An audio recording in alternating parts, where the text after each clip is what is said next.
রোমা যাওয়ার পথে কাজু বাদামের সবুজ অভয়ারণ্য, পাহাড়ি রাস্তা ধরে গাড়ি চলছে, পাশ দিয়ে সবুজ গাছপালা। রোমার পথে যাত্রা মানে এক অন্যরকম অভিজ্ঞতা। প্রকৃতি এক শান্ত সবুজ আলিঙ্গনে হারিয়ে যাওয়ার মতো। এই পথেই হঠাৎ দেখা মেলে কাজু বাদামের বাগানের। পাহাড়ের কোলে সারি সারি গাছ, বাতাসে দুলছে সবুজ পাতা, আর ডালে ঝুলছে কাজু বাদামের ফল। স্থানীয় কৃষকরা গাছের নিচে কাজ করছেন নিয়মিত। এটি শুধু একটি বাগান নয়, এ যেন পাহাড়ের প্রাণ, স্থানীয় মানুষের জীবিকা, আর ভ্রমণকারীদের জন্য এক স্বস্তির মুহূর্ত। পাহাড়ের পিছনে সূর্য ঝলমল করছে।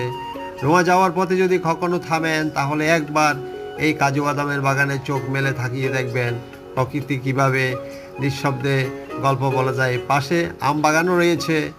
এটি থেমে গিয়ে প্রকৃতিকে অনুভব করার নিঃশব্দ সুযোগ।